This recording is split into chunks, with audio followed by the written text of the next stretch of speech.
എന്തു പറ്റി അച്ഛാ? അങ്ങെന്താണ് ഇങ്ങനെ ആലോചിച്ച് നിൽക്കുന്നത്? സിംബ ഷേർ കാര്യങ്ങളൊക്കെ ചാൾസ് ഷേറിനോട് പറഞ്ഞു. ആ മാന്ത്രിക പക്ഷിയെ ഇനി എന്തു ചെയ്യുമെന്ന് ഒരൊത്തും പിടിയും കിട്ടുന്നില്ല.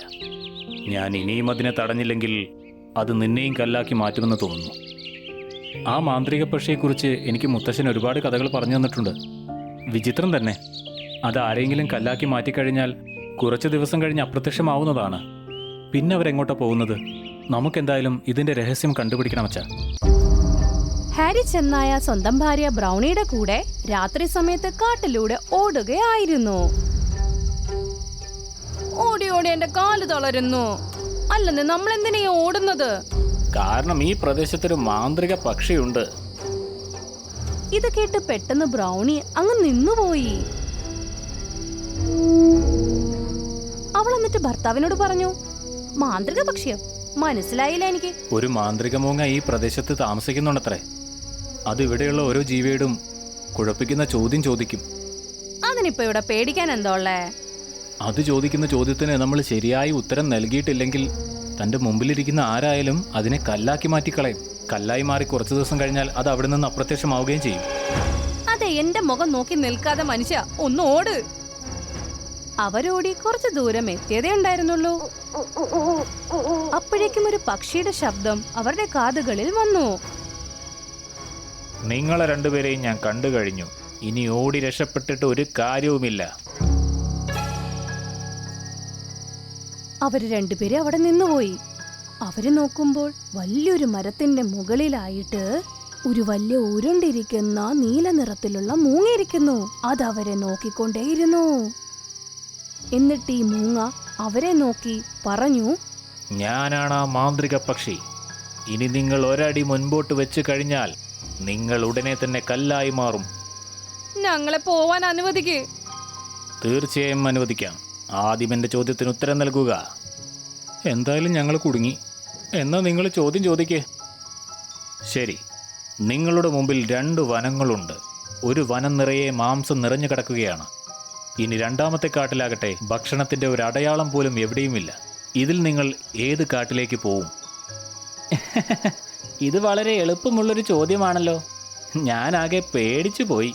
തീർച്ചയായും ഞാൻ മാംസം കിട്ടുന്ന കാട്ടിലേക്ക് തന്നെ പോകും. ഇത്രയും പറഞ്ഞു കഴിഞ്ഞപ്പോ ഹാരി ചെന്നായും ബ്രൗണിയും കല്ലായി മാറി.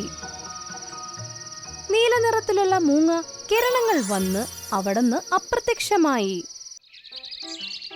അടുത്ത ദിവസം ബില്ലി മുയൽ ആ വഴി പോകുകയായിരുന്നു. അപ്പൊ ഹാരിയും ബ്രൗണിനെയും കല്ലായ രൂപത്തിൽ കണ്ട് വല്ലാതെ അങ്ങ് പേടിച്ചു പോയി. ഓടിക്കൊണ്ട് സിംഹ ഷേറിന്റെ ഗുഹയിലോട്ട് പോയി.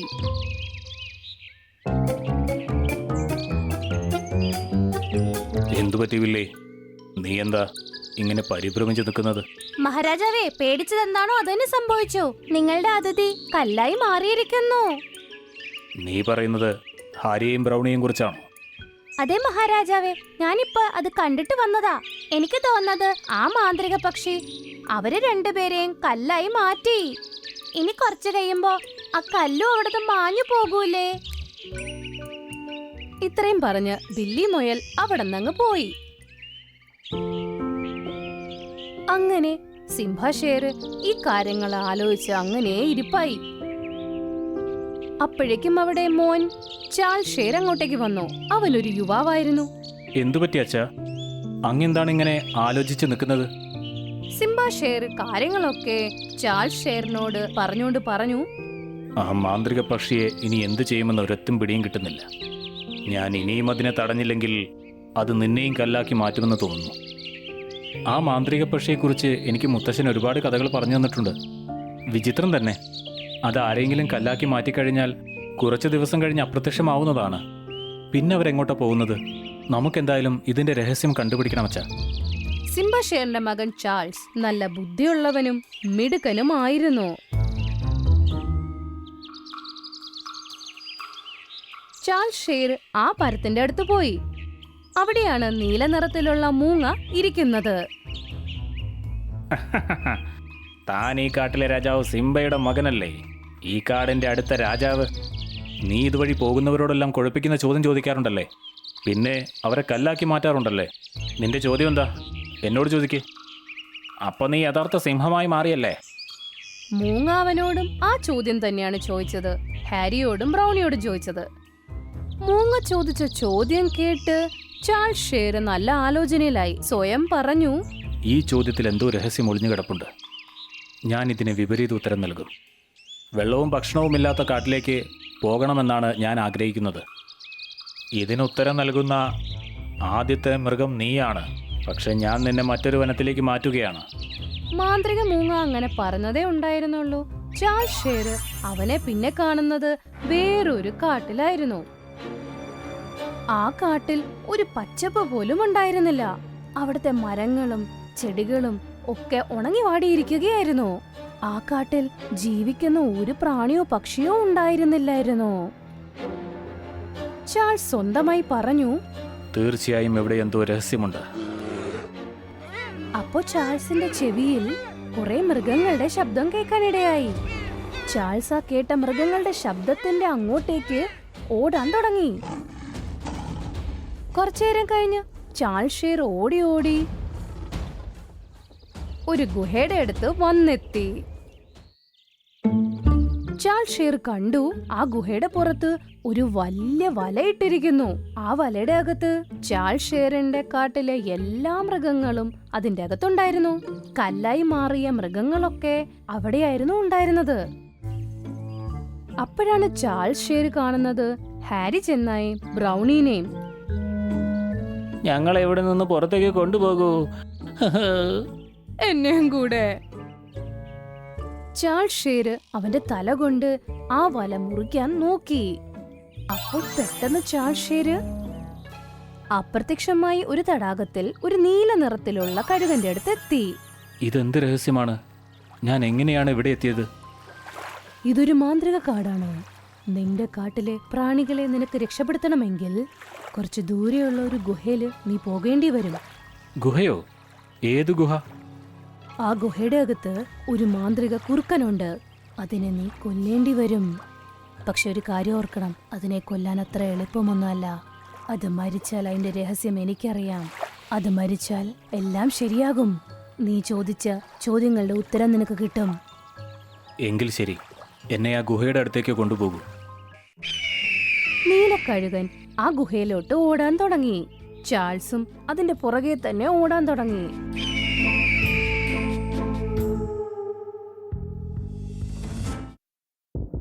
കുറച്ചേരം കഴിഞ്ഞ് ചാൾസ് ഒരു ഗുഹയുടെ അകത്ത് വന്നെത്തി. പിന്നെ ഒരു കുറുക്കൻ കണ്ണടച്ചുകൊണ്ട് ആ ഗുഹയുടെ അകത്ത് ഇരിക്കുകയായിരുന്നു.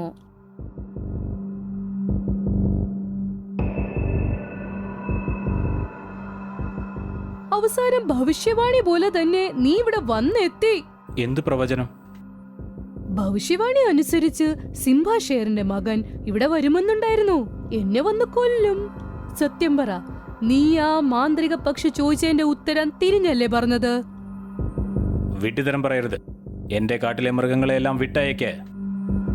നീ ഇവിടെ വന്നത് ശരി, തിരിച്ചു ജീവനോടെ പോകുമെന്ന് വിചാരിക്കണ്ട. നീ പെട്ടെന്ന് അതിന്റെ കഴുത്തിൽ ആക്രമിക്ക്, എന്നാലേ അത് മരിക്കുകയുള്ളൂ. ചാൾസ് ഷേർ ഒന്നും ആലോചിക്കാതെ തന്നെ ആ കുറുക്കന്റെ കഴുത്തിലേക്ക് അങ്ങ് ആക്രമിച്ചു. കുറുക്കൻ അപ്പ തന്നെ മരിച്ചുപോയി. അടുത്ത നിമിഷം തന്നെ ചാൾസ് ഷേർ മാന്ത്രിക മൂങ്ങയുടെ അടുത്ത് പ്രത്യക്ഷപ്പെട്ടു. പെട്ടെന്നൊരു ശബ്ദം കേട്ട് ആ മരം അപ്രത്യക്ഷമായി. എന്നിട്ടവിടെ സുന്ദരമായ തടാകം പ്രത്യക്ഷപ്പെട്ടു. നീല നിറത്തിലുള്ള മൂങ്ങ സുന്ദരിയായ ജലദേവതയായി മാറിയിരുന്നു. ഇതെങ്ങനെ സംഭവിച്ചു? നോക്ക്, ഞാനൊരു ജലദേവതയാ. ഈ തടാകം കണ്ടോ നീ? ഈ തടാകത്തിന്റെ അകത്ത് വേറൊരു കാട്ടിലേക്ക് പോകാനുള്ള വഴിയുണ്ട്. അത് വേറൊരു ലോകമാണ്. ഞാൻ രണ്ടിടത്തും താമസിക്കും. നീ ഒരു കുറുക്കനെ കൊന്നില്ലേ? അതൊരു മന്ത്രവാദിനി ആയിരുന്നു. അവളുടെ ശക്തി കൊണ്ട് അവൾ എന്നെ ഒരു മൂങ്ങയായി മാറ്റി. എന്നിട്ട് എന്റെ അമ്മേനെ ഒരു നീല കഴുകനായി മാറ്റി. പക്ഷേ എന്തുകൊണ്ടാണ് അവൻ ഇങ്ങനെ ചെയ്തത്? നിന്റെയും എന്റെയും പച്ചപ്പുള്ള ഈ കാടിനെ കൈയെടുത്താൻ. അതുകൊണ്ട് തന്നെ ഞങ്ങളുടെ പച്ചപ്പുള്ള കാട് ഉണങ്ങി വരണ്ടു പോയിരുന്നു. നീ അതിനെ കൊന്നില്ലായിരുന്നെങ്കിൽ കുറച്ചു കഴിഞ്ഞ് നിന്റെ കാടും ഇതുപോലെ ഉണങ്ങി വരണ്ടു പോയേനെ. അങ്ങനെയാണെങ്കിൽ നിങ്ങൾക്ക് നേരിട്ട് സഹായം ചോദിക്കാമായിരുന്നില്ലേ? എന്തുകൊണ്ടാണ് കാട്ടിലെ മൃഗങ്ങളെ കല്ലാക്കി മാറ്റിയത്? അതെന്റെ നിവൃത്തികേടായിരുന്നു. ഞാൻ അതിന്റെ വശത്തിലല്ലായിരുന്നോ, അതാ. പക്ഷെ എന്നോടൊരു സാധു പറഞ്ഞിരുന്നു, എന്റെ ചോദ്യത്തിനുള്ള ഉത്തരം ഏതെങ്കിലും ഒരാള് തിരിഞ്ഞു പറഞ്ഞാൽ അവനായിരിക്കും നല്ല ബുദ്ധിയുള്ളതും നല്ല മനസ്സുള്ള ആളും. ഭവിഷ്യവാണി അനുസരിച്ച് ആ കുറുക്കനെ കൊല്ലാൻ അതിന് മാത്രമേ പറ്റുകയുള്ളൂന്നോ. അപ്പോഴേക്കും അവിടെ നീലക്കടുകൻ എത്തി. അതും നല്ല സുന്ദരിയായ ഒരു ജലദേവതയായി മാറി.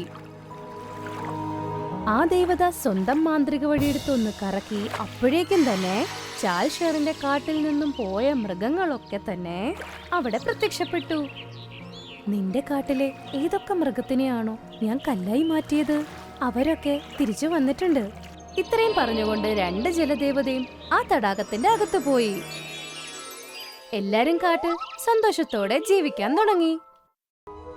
അയ്യോ മോട്ടു, എന്റെ മകൻ മോട്ടുവിനെ കാണുന്നില്ല, അവനെ കാണുന്നില്ല. ഷേർ സിംഗ് പറഞ്ഞ പോലെയല്ലേ കാര്യങ്ങളൊക്കെ ചെയ്തത് ഞാനും. എന്നിട്ട് എങ്ങനെയാ എന്റെ മകനെ കാണാതെയായത്? ഡ്രീം ലാൻഡ് കാട്ടിലെ എല്ലാവരും പേടിച്ചു വിറച്ചിരിക്കുകയായിരുന്നു. പേടി കാരണം എല്ലാവരുടെ മുഖവും മഞ്ഞയായി മാറുകയായിരുന്നു. കഴിഞ്ഞ കുറെ ദിവസങ്ങളായിട്ട് കാട്ടിലെ ഓരോ മൃഗങ്ങളും പശു, പക്ഷി എല്ലാവരെയും കാണാതായിക്കൊണ്ടിരിക്കുകയായിരുന്നു. ഇന്ന് രാവിലെ ചുൻമുൻ പക്ഷിയുടെ മകനെ കാണാതെയായി. ആ പാവമാണെങ്കിൽ ആ കൂടിന്റെ അകത്ത് വന്നിട്ടിരുന്ന് പൊട്ടിക്കരയുകയായിരുന്നു.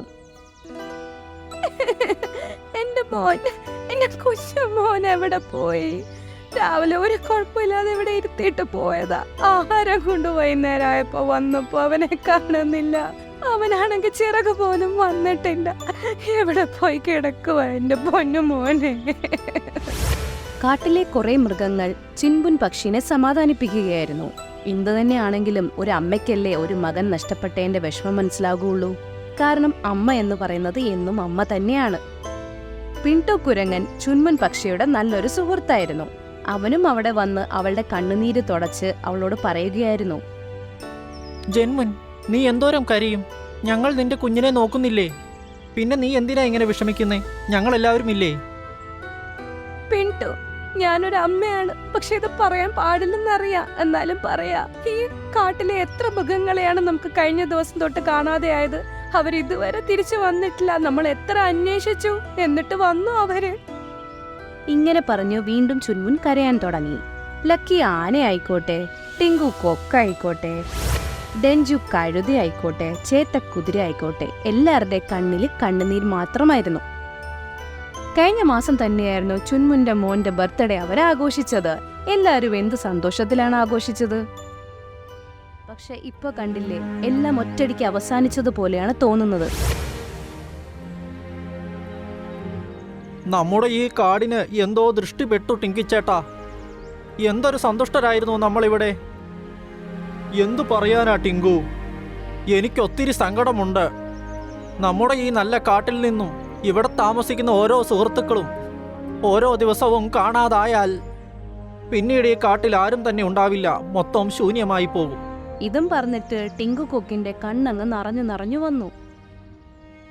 അടുത്ത ദിവസം രാവിലെ ആനയുടെ വീട്ടിൽ നിന്നും നല്ല കരച്ചിൽ വന്നോണ്ടിരുന്നു. അവന്റെ മകനായ ഡബ്ബുവിനെയും കാണാനുണ്ടായിരുന്നില്ല. ഡബ്ബു, എന്റെ മകനെ ഡബ്ബു, നീ ഇതെവിടെ പോയി കിടക്കുവാ എന്റെ മോനെ ഡബ്ബു?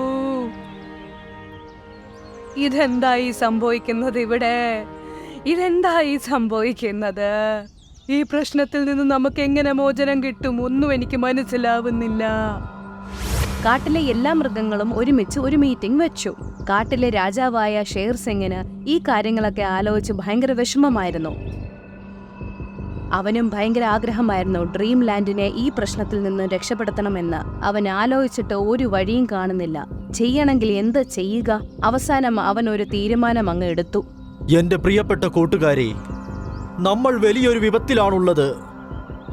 നമ്മുടെ ശത്രു ആരാണവൻ? നിങ്ങൾ പറയൂ. നമ്മുടെ കാട്ടിലെ മൃഗങ്ങളെ എന്താ കാണാതാവുന്നത്? അവരെന്തിനാണ് ഇങ്ങനെ ചെയ്യുന്നത് എന്ന് എനിക്കറിയില്ല. നമുക്കവരെക്കുറിച്ചൊന്നും തന്നെ അറിയില്ല.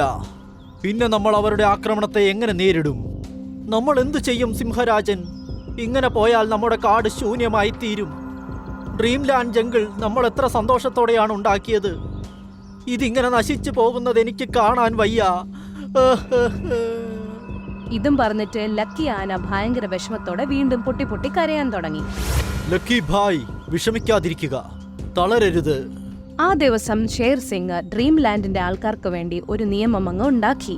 എന്നാലല്ലേ ഈ അപകടത്തിൽ നിന്ന് രക്ഷപ്പെടാൻ പറ്റുകയുള്ളൂ. ഡ്രീംലാൻഡ് ജംഗിളിലെ എൻ്റെ സുഹൃത്തുക്കളെ, നിങ്ങളോട് എനിക്കൊരു കാര്യം പറയുവാനുണ്ട്.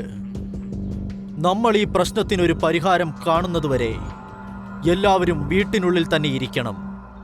എനിക്കറിയാം ഭക്ഷണം കഴിക്കാനും വെള്ളം കുടിക്കാനും നിങ്ങൾക്ക് പുറത്തിറങ്ങണമെന്ന്. അതുകൊണ്ട് പോകുമ്പോൾ ഗ്രൂപ്പായി പോവുക, ആരെയെങ്കിലും കൂടെ കൂട്ടുക. ആരും തന്നെ ഒറ്റയ്ക്ക് പോവരുത്. മാത്രമല്ല, വീട്ടിൽ നിന്നും ആരെയും ഒറ്റയ്ക്ക് വിടരുത്. ഷേർ സിംഗിന്റെ ഈ ഒരു തീരുമാനം കാരണം കാട്ടിലെ മൃഗങ്ങൾക്കൊക്കെ ഭയങ്കര സങ്കടമായി. അവർക്ക് പുറത്തിറങ്ങാൻ പറ്റില്ല, കാരണം അവസ്ഥ അങ്ങനെ തന്നെ ആയിരുന്നില്ലേ. ഡ്രീം ലാൻഡിൽ ഇത്രയും മൃഗങ്ങൾ ഉണ്ടായിട്ട് പോലും ആ കാട്ടിൽ ഒരു മൃഗങ്ങളെ പോലും കാണാൻ പറ്റുന്നുണ്ടായിരുന്നില്ല. ആരും തന്നെ കളിക്കാനും പുറത്തു വന്നില്ല, കറങ്ങാനും പുറത്തു വന്നില്ല. ആവശ്യം വരുമ്പോൾ മൃഗങ്ങൾ എല്ലാവരും പുറത്തിറങ്ങാറുണ്ട്, പക്ഷെ എല്ലാവരും ഗ്രൂപ്പ് ചേർന്നാണ് പോയിക്കൊണ്ടിരുന്നത്. കുറച്ച് ദിവസങ്ങൾക്ക് ശേഷമുള്ള ഒരു കാര്യമാണിത്. രാത്രിയായിരുന്നു സമയം. മോണ്ടു മാൻ കിടന്നുറങ്ങുകയായിരുന്നു. അപ്പോഴാണ് വീടിന്റെ വാതിലിൽ ആരോ വന്ന് മുട്ടാൻ തുടങ്ങിയത്. മോണ്ടോ, മോനെ മോണ്ടോ, ഒന്ന് വാതില് തുറക്കടാ മോനെ മോണ്ടോ. മോണ്ടു മാനിന് ആദ്യം തോന്നിയത് ഇതെല്ലാം കേൾക്കുന്നത് ഒരു സ്വപ്നത്തിലായിരിക്കുമെന്നാണ്. പെട്ടെന്ന് അവൻ കണ്ണു തുറന്നു. അപ്പോഴാണ് അവന്റെ അമ്മയുടെ ശബ്ദം അവൻ കേട്ടത്. എന്ത്? ഇത് അമ്മയുടെ ശബ്ദമാണല്ലോ. പക്ഷെ അമ്മ പുറത്തു പോയോ? മോണ്ടുവിന് ഒന്നും മനസ്സിലാവുന്നുണ്ടായിരുന്നില്ല. അവന് മനസ്സിലാവാത്തത് അവന്റെ അമ്മ എപ്പോഴാണ് അവന് ചെറുതായി പേടിയൊക്കെ ഉണ്ടായിരുന്നു. എന്നിട്ടും അവൻ എണീറ്റ് ആ വാതിലിന്റെ അടുത്ത് പോയി. എന്നിട്ട് പതുക്കെ ചോദിച്ചു, അമ്മേ, നിങ്ങൾ പുറത്തെപ്പോൾ പോയി? എന്റെ മോനെ, കുറെ ദിവസമായിട്ട് ഞാൻ വീടിന്റെ അകത്ത് തന്നെയല്ലായിരുന്നോ? ഭക്ഷണം എടുക്കാൻ വേണ്ടി ഇന്ന് രാവിലെയാണ് ഞാൻ പുറത്തോട്ട് പോയത്. പെട്ടെന്ന് വാതില് തുറക്ക്, ഞാനും ഇനി അങ്ങനെ കാണാതെ പോയാലോ. മോണ്ടു അമ്മ പറഞ്ഞ ഈ കാര്യം കേട്ട് അപ്പ തന്നെ ആ വാതിലങ്ങ് അവൻ തുറന്നു. പുറത്തവന്റെ അമ്മ തന്നെ ആയിരുന്നു. പെട്ടെന്ന് തന്നെ വാതിലങ്ങ് അടക്കി മകനെ. മോണ്ടു ആ വീടിന്റെ വാതിൽ അങ്ങ് അടച്ചു. അടുത്ത ദിവസം രാവിലെയും നല്ലൊരു കരച്ചിൽ നിന്ന് തന്നെയാണ് തുടങ്ങിയത്. മോണ്ടുവിനെ കാണാനില്ല എന്ന് മോണ്ടുവിന്റെ അമ്മ കരഞ്ഞോണ്ട് പറയുന്നു. അയ്യോ മോട്ടു, എന്റെ മകൻ മോട്ടുവിനെ കാണുന്നില്ല, അവനെ കാണുന്നില്ല. ഷേർ സിംഗ് പറഞ്ഞ പോലെയല്ലേ കാര്യങ്ങളൊക്കെ ചെയ്തത് ഞാനും. എന്നിട്ട് എങ്ങനെയാ എന്റെ മകനെ കാണാതെയായത്? ഈ സംഭവം കഴിഞ്ഞതിന് ശേഷമുള്ള രണ്ടാമത്തെ ദിവസവും നമ്മുടെ കാണ്ടാമൃഗത്തിനെ കാണുന്നില്ലായിരുന്നു. വീണ്ടും ഷേർ സിംഗ് എല്ലാ മൃഗങ്ങളെ ഒന്നും കൂടെ മീറ്റിംഗിന് വിളിപ്പിച്ചു. ഷേർ സിംഗ് തീരുമാനിച്ച ആ തീരുമാനം ഉപയോഗിച്ചിട്ട് പോലും മൃഗങ്ങളെ വീണ്ടും കാണാതായി തുടങ്ങി. ശരിക്കും പ്രശ്നം ഗുരുതരമാണെന്ന് മനസ്സിലായി അവർക്ക്. ഡ്രീം ലാൻഡിന്റെ ആൾക്കാരോട് ഷേർ സിംഗിന് എന്ത് ഉത്തരമാണ് കൊടുക്കാൻ പോകുന്നത്? അവൻ ഒരു പിടിയും കിട്ടുന്നുണ്ടായിരുന്നില്ല. അപ്പോഴാണ് അവിടെ കറുത്ത ഹംസം ഓടി ഓടി വരികയായിരുന്നു. അത് പറഞ്ഞ കാര്യങ്ങൾ കേട്ട് കാട്ടിലെ മൃഗങ്ങളൊക്കെ ഞെട്ടിപ്പോയിരുന്നു. സിംഹരാജൻ, എനിക്ക് മനസ്സിലായി ഈ കാട്ടിലെ മൃഗങ്ങൾ എവിടെയാ പോകുന്നത് എന്ന്. പിന്നെ ആരാണ് ഇങ്ങനെ ചെയ്യുന്നതെന്നും. കറുത്ത ഹംസം ഒരു മാന്ത്രികനായിരുന്നു. പക്ഷെ അവന്റെ മാന്ത്രികം ഒരിക്കലും അവൻ ചീത്ത കാര്യങ്ങൾക്ക് ഉപയോഗിച്ചിട്ടുണ്ടായിരുന്നില്ല. അവനാണെങ്കിൽ അവന്റെ ഈ മാന്ത്രിക ശക്തി കൊണ്ട് മറ്റു മൃഗങ്ങളെ സഹായിക്കുകയായിരുന്നു ചെയ്തുകൊണ്ടിരുന്നത്. പക്ഷെ 2 ദിവസത്തെ മുമ്പുള്ള ഒരു കാര്യമായിരുന്നു. കറുത്ത ഹംസം അവന്റെ മാന്ത്രികത്തിന്റെ പുസ്തകം തപ്പിക്കൊണ്ടിരിക്കുകയായിരുന്നു. പുസ്തകം കാണാനുണ്ടായിരുന്നില്ല. എന്റെ മന്ത്രപുസ്തകം എവിടെ പോയി? ഞാൻ ഇവിടെ വെച്ചിരുന്നതാണല്ലോ. കറുത്ത ഹംസം സ്വന്തം മാന്ത്രികത്തിന്റെ പുസ്തകം കണ്ടുപിടിക്കാൻ ഒരുപാട് പരിശ്രമിച്ചു. പക്ഷെ അവനത് തിരിച്ചു കിട്ടിയിട്ടുണ്ടായിരുന്നില്ല. അവൻ ഈ കാര്യം കാരണം ഭയങ്കര ടെൻഷനായിപ്പോയി. പിന്നീട് ആ മാന്ത്രിക പുസ്തകം എവിടെ പോയെന്നറിയാൻ വേണ്ടി അവൻ അവിടെ ഇരുന്ന മാന്ത്രിക ചില്ലിനോട് ചോദിച്ചു, മന്ത്രക്കണ്ണാടി, ഇത് പറയൂ, എന്റെ മന്ത്രപുസ്തകം എവിടെയാണ്? കുറച്ചു നേരം കഴിഞ്ഞപ്പോൾ ആ മാന്ത്രിക ചില്ലിൽ നിന്നും പുക വന്നു. പിന്നെ പതുക്കെ പതുക്കെ അതിനകത്തെല്ലാം തെളിഞ്ഞു വന്നു. ആ മാന്ത്രിക ചില്ല് കാണിച്ചു തന്നു മൊഗാംബോ പെരുമ്പാമ്പ് എങ്ങനെയാണ് അവന്റെ വീട്ടിൽ കയറി ആ മാന്ത്രിക പുസ്തകം മോഷ്ടിച്ച് പുറത്തോട്ട് പോയതെന്ന്. സിംഹരാജൻ, മൂർഖൻ പാമ്പാണ് എന്റെ മന്ത്രത്തിന്റെ പുസ്തകം എടുത്തോണ്ട് പോയത്. അവൻ ഈ മാന്ത്രിക ബുക്കിലെ മന്ത്രങ്ങൾ ഉപയോഗിച്ച് മറ്റു മൃഗങ്ങളുടെ രൂപം ധരിച്ചാണ് ബാക്കി മൃഗങ്ങളെ പിടിച്ചുകൊണ്ടു പോകുന്നത്. ഞാൻ ആ മൂർഖൻ പാമ്പിനെ വെറുതെ വിടില്ല. അവനെ തല്ലിച്ചതച്ച് ഞാൻ പപ്പടമാക്കും. പറയൂ കറുമ്പിത്താറാവേ, അവൻ എന്തിനാണിത് ചെയ്യുന്നത്? അവൻ എല്ലാ ജന്തുക്കളെയും കൊന്നു കാണുമോ? ഇല്ല, അവൻ ആരെയും കൊന്നിട്ടില്ല. പക്ഷേ നാളെ അവൻ എല്ലാവരെയും കൊല്ലും. എന്തെന്നാൽ നാളെ അമാവാസിയാണ്. അവൻ എല്ലാ ജന്തുക്കളെയും കൊന്ന് വളരെ ശക്തനായി തീരും. അങ്ങനെ ഇവൻ ഈ ലോകത്തിനു മൊത്തവും രാജാവായി തീരും. ഇല്ല, ഞാൻ അവനെ ഇടിച്ച് പപ്പടമാക്കും. അമാവാസി നാളെയല്ലേ? ഞാൻ ഇന്ന് തന്നെ അവന്റെ ഗുഹയിൽ പോവുകയാണ്. ഷേർ സിംഗ് അങ്ങനെ എല്ലാ മൃഗങ്ങളെയും കൊണ്ട് ആ പെരുമ്പാമ്പിന്റെ ഗുഹയിലോട്ട് പോയി. സിംഹരാജൻ, നമുക്കേതു വിധേനയും ആ മന്ത്രപുസ്തകം അവന്റെ കയ്യിൽ നിന്നും കൈക്കലാക്കണം. അല്ലെങ്കിൽ നമ്മുടെ ജീവനും ആപത്താകും. ആ മന്ത്രപുസ്തകം ഇല്ലെങ്കിൽ അവൻ ഒരു ശക്തിയും കിട്ടില്ല. അത് ശരിയാണ്. പക്ഷേ ആരാ പുസ്തകം എടുക്കും? ആരെങ്കിലും അകത്ത് കയറിയാൽ തന്നെ അവന്റെ കണ്ണിൽ പെടും. ഈ കാര്യങ്ങളൊക്കെ കേട്ട് കറുത്ത ഹംസം കണ്ണടച്ചിട്ട് ഒരു മന്ത്രം അങ്ങ് ജപിച്ചു. 2ഉം 1ഉം കൂട്ടിയാൽ 3 ആകും. വേഗം നടത്തു വരൂ എന്റെ പുന്നാര മകുടി. പെട്ടെന്ന് തന്നെ അവിടെ ഒരു മാന്ത്രിക മകുടി പ്രത്യക്ഷപ്പെട്ടു. അതിനെ സ്വന്തം കയ്യിലെടുത്ത് കറുത്ത ഹംസം പറഞ്ഞു, സിംഹരാജൻ, ഇതൊരു സാധാരണ മകുടിയല്ല, മന്ത്രമകുടിയാണ്. ഇത് ഊതിക്കഴിഞ്ഞാൽ എത്ര ശക്തനായ പാമ്പും നൃത്തം ചെയ്യും. പക്ഷേ ഇത് ഏറ്റവും ശക്തനായ ആൾക്കേ ഊതാൻ കഴിയൂ. സിംഹരാജൻ, നിങ്ങൾ ശക്തനാണ്, രാജാവുമാണ്. അതുകൊണ്ട് ഇത് അങ്ങു തന്നെ വായിക്കണം. ഷേർ സിംഗ് അങ്ങനെ കറുത്ത ഹംസത്തിൽ നിന്നും ആ മാന്ത്രിക മകുടി കയ്യിലെടുത്തു. എന്നിട്ടത് വായിക്കാൻ തുടങ്ങി. കുറച്ചു നേരം കഴിഞ്ഞപ്പോൾ പെരുമ്പാമ്പായ മൊഗാംബോ നൃത്തം ചെയ്തുകൊണ്ട് പുറത്തോട്ട് വന്നു. അവനെ കണ്ടപ്പോൾ തന്നെ ബാക്കിയുള്ള മൃഗങ്ങളൊക്കെ ഒളിഞ്ഞിരുന്നു. അവൻ മുഴൻ രീതിയിലും പുറത്തോട്ട് വന്നപ്പോഴത്തേക്കും കറുത്ത ഹംസം അവന്റെ ഗുഹയിലോട്ട് പോയി. എന്നിട്ടോ അവന്റെ മാന്ത്രിക പുസ്തകവും കൊണ്ടുവന്നു. ബാക്കിയുള്ള കാണാതെ പോയ എല്ലാ മൃഗങ്ങളെയും തിരിച്ചു കൊണ്ടുവന്നു. കുറച്ചേരം കഴിഞ്ഞപ്പോൾ ഷേർ സിംഗ് നേരെ ആ മകുടി വായനയൊക്കെ നിർത്തി. എന്നിട്ട് നമ്മുടെ മൊഗാംബോ പെരുമ്പാമ്പിന്റെ കഴുത്തിൽ അങ്ങ് പിടിച്ചു. വിടൂ, എന്നെ വിടൂ. സിംഹരാജൻ, എന്നെ വിടൂ. നിങ്ങൾ എന്നെ വിട്ടില്ല എങ്കിൽ മന്ത്രശക്തി കൊണ്ട് നിന്നെ ഞാനൊരു പക്ഷിയാക്കി മാറ്റും. ഇത് കേട്ടതോടെ ബാക്കിയുള്ള മൃഗങ്ങളൊക്കെ അവൻ പറഞ്ഞ കാര്യം കേട്ട് ചിരിക്കാൻ തുടങ്ങി. മൊഗാംബോ പെരുമ്പാമ്പ് അപ്പുറത്തേക്ക് നോക്കിയപ്പോഴത്തേക്കും അവൻ പൂട്ടിയിട്ട എല്ലാ മൃഗങ്ങളും ദാ കിടക്കുന്നു പുറത്ത്. അവൻ അത് കണ്ടപ്പോൾ ഭയങ്കര ദേഷ്യം വന്നു. ആരാണ് ഇവരെ പുറത്തു കൊണ്ടുവന്നത്? നോക്കൂ, നിങ്ങളെ ഞാൻ എന്താ ചെയ്യാൻ പോകുന്നതെന്ന്. നീ ഈ ചെയ്തതെല്ലാം ഈ മന്ത്രപുസ്തകം കൊണ്ടല്ലേ? ഇപ്പോൾ അതെന്റെ കൈവശമാണ്. എന്റെ പുസ്തകം തരൂ, തിരിച്ചു തരൂ. ഇല്ലെങ്കിൽ ഞാൻ നിങ്ങളെ വിടില്ല. ഞങ്ങളാണ് നിന്നെ വിടാത്തത്. നിന്നെ തല്ലി തല്ലി പപ്പടമാക്കാൻ പോകുന്നു. അത് കഴിഞ്ഞപ്പോൾ നമ്മുടെ ഷേർ സിംഗ് ആ മൊഗാംബോനെ എടുത്ത് ഒരു അലക്കങ്ങ് അലക്കി. അയ്യോ കൊല്ലുന്നേ. അയ്യോ വിടൂ, എന്നെ വിടൂ. അയ്യോ, എന്നെ തല്ലുന്നത് എന്തിനാ? അബദ്ധം സംഭവിച്ചു പോയി. വിടൂ, എന്നെ വിടൂ. ഷേർ സിംഗ് അവന് നല്ല ഒരു ചാമ്പങ്ങ് ചാമ്പി. അവന്റെ ഊപ്പാടെ തീർന്നു പോയിരുന്നു. അവൻ ബാക്കിയുള്ള മൃഗങ്ങളുടെ കാലേ വീണ് അവന്റെ ജീവിതത്തിന് വേണ്ടി അവൻ കേണപേക്ഷിക്കാൻ തുടങ്ങി. ബാക്കി മൃഗങ്ങളാണെങ്കിൽ ദയവ് തോന്നിട്ട് അവനെ വെറുതെ അങ്ങ് വിട്ടു. പക്ഷെ അവനോട് കാര്യമുള്ളതുപോലെ പറഞ്ഞു, ഇന്നു മുതൽ ഡ്രീംലാൻഡ് ജംഗിളിന്റെ പരിസരത്തെങ്ങാനും നീ വന്നാൽ ഞാൻ നിന്നെ ഈ ലോകത്തു നിന്ന് തന്നെ പറഞ്ഞയക്കും. അയ്യോ, ഡ്രീംലാൻഡ് ഇല്ല എങ്കിൽ എനിക്ക് മറ്റൊരു കാട്ടിലും പോകാൻ കഴിയില്ല. ഞാൻ ഹിമാലയത്തിലേക്ക് പോവുകയാണ്. ഇതും പറഞ്ഞിട്ട് അവൻ അവിടുന്ന് പോയി. എല്ലാ മൃഗങ്ങളും സന്തോഷത്തോടെ തന്നെ അവിടെ ജീവിക്കാൻ തുടങ്ങി. അങ്ങനെ